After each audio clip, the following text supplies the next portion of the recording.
Olá pessoal, tudo bem? Aqui é o professor Atanael, nosso primeiro encontro online, né? Agora na disciplina de literatura. Assim, espero assim, que vocês gostem do vídeo, é um vídeo simples, né? Caseiro. A intenção é essa também, né? A gente poderia até editar, mas tem duas razões, né? Primeiro é o tempo, né? Porque no mundo online a gente perde esse vetor tempo aí. A gente acaba trabalhando demais, sendo que pode ter um contato humano, né? Mais simples, né? E eficaz. Essa é a segunda razão aí, tá? Então eu espero na aula de hoje assim traçar um panorama, né, do que foi essa terceira geração modernista que nós vamos estudar hoje, e para que vocês não tenham grandes dificuldades, né, tanto nos exercícios que vocês vão fazer como nas questões relacionadas ao simulado, relacionadas aí ao vestibular que está aí já não tão longe assim, né? Enem. E também a ideia assim de, né, minha intenção assim que vocês ganhem um conhecimento acadêmico, né, que aprimore aí um pouquinho do conhecimento de mundo de vocês, ok?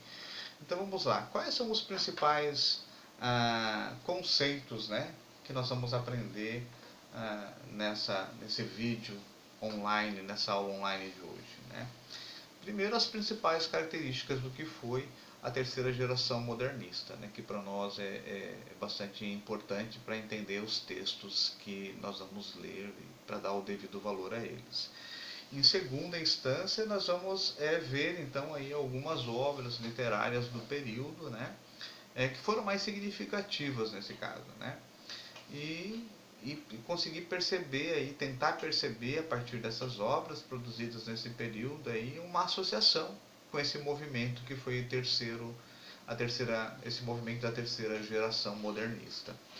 Ah, e por último nós vamos falar aí dos temas mais comuns que foram discutidos pelos escritores dessa época, né? E os traços estilísticos que era comum aí a obra desses escritores. Mas como que era conhecida essa terceira geração modernista, né? Essa terceira geração modernista era conhecida como a geração de 45, né? E por que era conhecida como a geração de 45? Porque esses intelectuais, né, dessa época que produziam essa literatura, eles produziam num momento bastante conturbado, que era a segunda Guerra Mundial. Eles produziram então, por isso conhecido como geração de 45. Eles produziram assim intensamente, né, durante a Segunda Guerra, né, até o início dos anos 60, né, de 1960. Bem, qual era o cenário, né, nacional, né? O que estava acontecendo no Brasil? No mundo a gente já sabe, né, que era a Segunda Guerra Mundial, aí, um marco histórico, né, cruel. Mas dentro da realidade brasileira, onde estavam inseridos esses escritores, que estava acontecendo? Ah, o Brasil então vivia um momento de abertura, né? O país estava abrindo aí ao capital estrangeiro, né? Havia aí um ambiente político assim bastante conturbado nesse momento, né? E os escritores dessa época eles se mantiveram, né, fiéis ao princípio do modernismo, que era se voltar para a questão regionalista, né? Que era se voltar assim para a realidade, para uma literatura com a intenção de produzir uma literatura que fosse fiel, né? Que realmente reproduzisse quem era o brasileiro, a essência do homem brasileiro. Só que então se preocupavam com as questões brasileiras, assim, mas agora a partir desse momento, desse cenário mundial da Segunda Guerra, eles se voltam aí, né, com preocupações aí mais universais também, né, uma perspectiva assim, mais filosófica, né, e aí com a preocupação, né, com o fazer artístico, mas um fazer artístico, né, que se tornasse aí fundamental para a construção aí de novas formas de expressão. Ok, pessoal? O presidente da época era, em termos de economia, né, falando, o presidente da época era Juscelino Kubitschek, né, o famoso construtor lá de Brasília, e ele, o Juscelino Kubitschek, ele defendia aí uma política do rápido desenvolvimento, né? Ele incentivava aí a chegada de empresas multinacionais, né, aqui no Brasil, né? Então ele proporcionava a maior abertura da nação aí ao capital estrangeiro. E isso aí coincide então com a busca dos nossos escritores pela renovação nos modos de escrita literária. Do ponto de vista da arte, esse período ele foi assim caracterizado pelo chamado sincretismo cultural. Por que sincretismo cultural, né? Porque surgiram aí diversas tendências artísticas ao mesmo tempo, né? Na literatura, assim, a primeira manifestação desse período se deu então com a geração de 45, né? Essa sincretismo aí cultural, né?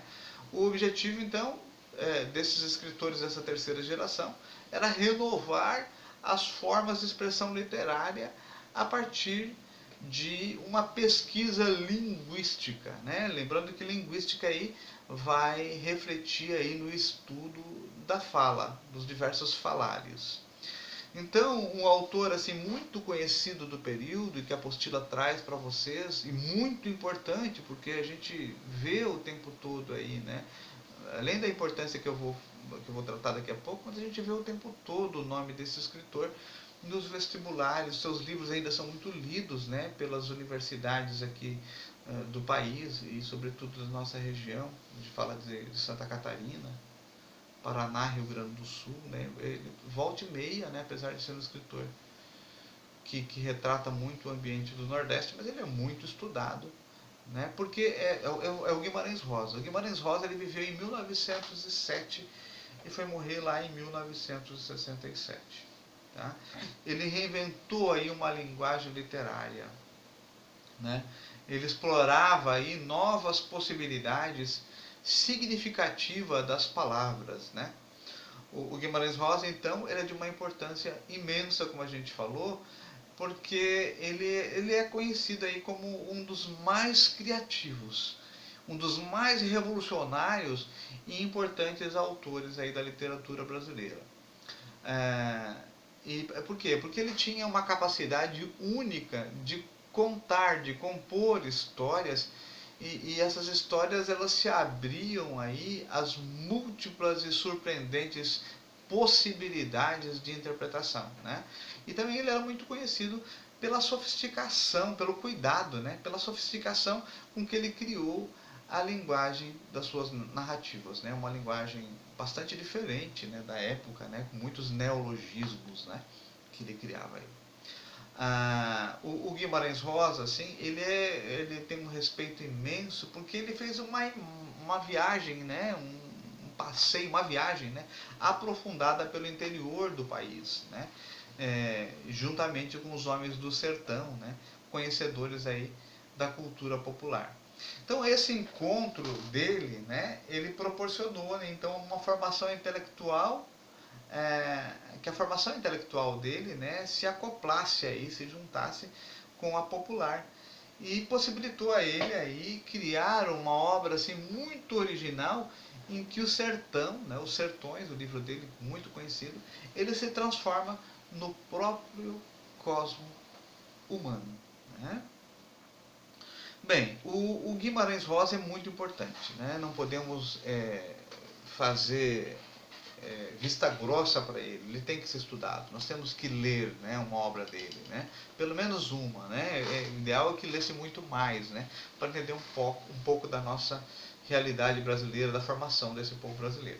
Mas uma escritora aí não menos importante e que a gente traz à luz agora é a Clarice Lispector desse período. Clarice Lispector, né, nasceu em 1920 e veio falecer no ano de 1977. Ela foi uma das maiores um dos maiores nomes da prosa intimista, né? Nós vamos falar um pouquinho dessa nomenclatura aí intimista da terceira geração modernista, né? Ela se tornou conhecida pelo inconfundível estilo dela vigoroso de escrita. A Clarice Lispector, ela impressionou aí a crítica e o público com o seu modo peculiar de escrita, né? A Clarice Lispector, ela era distante dessa tendência regionalista, né, em que se propunham aí os escritores da época, e que era, né, essa tendência regionalista, ela era assim, ela gozava de um grande prestígio na época.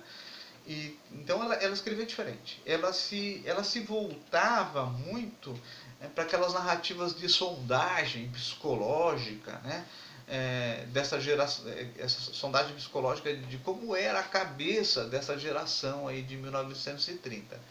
A escritora aí, ela cultivou então a chamada prosa intimista, em que consistia em mergulhar, né? A prosa intimista significa mergulhar. O que é intimista? Ela mergulhava na interioridade dos personagens aí. E os personagens eram angustiados, né? Tinha uma sensação de inadaptação, né? De aprisionamento de suas existências. Então, uma obra dela é uma obra assim maravilhosa, né? Uma obra complexa, porque ela não fala desse mundo palpável, né? Ela não fala das coisas que se vê a olho nu, ela mergulha na alma dos personagens. Então, ela tem uma importância gigantesca, né? Não teria nem como numerar o número de obras, de falar, né? O número de obras significativa dela, mas para quem quer ler Clarice Lispector, né? Vale começar muito pelos contos dela para depois ir para outras obras assim como Perto do Coração Selvagem, né? Uma obra mais densa, uma obra muito conhecida que a gente vê muito nos vestibulares, caiu na UDESC recentemente, é A Hora da Estrela dela, né? Que é um livro assim fantástico também, em que a gente consegue aí ter contato com um pouco dessa narrativa intimista da Clarice, né? Um outro autor do período, e talvez menos conhecido do público, mas não menos importante, que não pode ser deixado de lado, né? A gente tem que falar dele. Talvez vocês não tenham nunca ouvido falar e talvez nem lido, mas é um prosador muito importante, é o Altran Dourado. O Altran Dourado, ele nasceu em 1926 e morreu não faz tanto tempo assim, em 2012, né? A ficção do Altran Dourado, ela é marcada pela retomada dos mitos e pelo regionalismo universal, né? Numa linguagem assim muito própria dessa geração aí de 1945. Ele tem um livro muito conhecido chamado Ópera dos Mortos, que a gente tem que tratar aqui, né? Esse livro ele integra a lista de obras representativas da literatura universal da Organização das Nações Unidas para a Educação, Ciência e Cultura, a Unesco, né? O Altran Dourado, ele se funda aí numa relação entre o regional e o cosmopolita, e vai ainda além, né? A literatura dele, antes de ser brasileira, é considerada uma literatura ocidental, ou seja, representa o Ocidente, né? E isso ocorre porque a ficção dele sustenta-se na criação de personagens míticos e cidades imaginárias. E esses lugares, ainda que representem os lugarejos mineiros e a fala regional dos moradores lá de Minas, né, ele é considerado aí uma obra assim, de ocidental, né, que representa parte da ocidentalidade, né, ou muito da ocidentalidade, melhor dizendo. Ok? Bem, pessoal, um outro escritor que a gente traz aqui para vocês e que é contemporâneo também é o Dalton Trevisan, né? O Dalton Trevisan ainda vive, ele é considerado o maior contista brasileiro, né? Recebeu o prêmio aí de Camões em 2012 e ele ainda vive isolado em Curitiba, né? Ele mora em Curitiba e a obra dele assim se baseia mesmo, o cosmo dele é Curitiba, né? ele é um dos representantes da literatura brutalista, né? Brutalista. E ele utiliza-se sempre aí, por quê? De narradores, assim, a criação dos narradores dele, né? Porque é importante distinguir quem é autor e quem é narrador, mas o narrador dele, os narradores dele são sempre muito cruéis, né? E a intenção desses narradores aí cruéis é porque a intenção dele é desnudar aí as misérias do cotidiano urbano. E então, como eu falei para você, sempre ambientado em Curitiba, né? Os personagens deles vão ser sempre atormentados, né? Eles são personagens que não têm rumo, são os famosos anti-heróis, né? E esses anti-heróis aí eles vão se destruir numa existência vazia e medíocre, né? Sobre os quais o autor aí ele vai realizar, né? Uma investigação assim, bastante amarga, bastante incisiva, ok? Além do Dalton Trevisan e por último, né, nós temos o Rubem Braga. O Rubem Braga ele viveu entre 1913 e 1990. Ele é considerado o pai da crônica moderna, né? É, e ele escreveu assim mais de 15 mil crônicas. As crônicas assim eram escritas em tom assim irônico, ora lírico, ora bem-humorado ou misturando aí, né? Esses gêneros, essas tipologias, essas maneiras, né? Bem, o Rubem Braga também, ele, falando da crônica dele, né? Ele é considerado um divisor de águas, né? No cenário brasileiro, porque esse autor aí, ele inova o gênero crônica no Brasil, que até então assim tinha um reflexo muito do século XIX, a maneira de se escrever, né? Que era tinha um tom, as crônicas até então tinham assim um tom mais sério, né? Um tom mais jornalístico, assim, e era considerado um gênero menor. Então a vinda né? A eclosão, a explosão do Rubem Braga tem muito a ver com isso, né? Porque ele inova e a crônica ela se firma enquanto gênero, um gênero de grande importância para discutir os problemas sociais. Ok, pessoal? Eu penso que assim hoje, né, nessa aula de hoje a gente consegue traçar aí um panorama legal, né, para o primeiro capítulo, né? E já dá a possibilidade de vocês refletirem sobre aqueles exercícios e conseguir fazer eles com mais tranquilidade. Feito os exercícios que eu vou anunciar daqui a pouco, a gente corrige, né? Lá no Clipe Escola a gente tem um momento de encontro para corrigir, para refletir sobre aquelas questões e, né, corrigimos, né? Corrigimos e eu acho que já dá uma bagagem legal aí para a gente continuar falando ainda sobre o período. Então eu quero deixar para vocês, marquem aí, tá? Para nós fazermos, para vocês fazerem e a gente corrigir na próxima aula. É importante que faça, né? Porque a gente, né, se for para a gente corrigir só a gente fazendo, não se ganha tanto assim. Eu acho que literatura, as disciplinas das humanas, elas precisam ser refletidas. A gente precisa ler, a gente precisa refletir, pensar sobre o assunto. Então eu deixo para vocês aí a página 12 da apostila 11, capítulo 1, 12, terceira geração modernista, 12 a 14. Vocês façam as atividades nesse primeiro momento. Depois eu dou um espaço para fazer as complementares, né, e a tarefa proposta. Ok, pessoal? Eu espero assim ter conseguido, né, dar uma noção desse período para vocês aí, desse movimento da terceira geração modernista.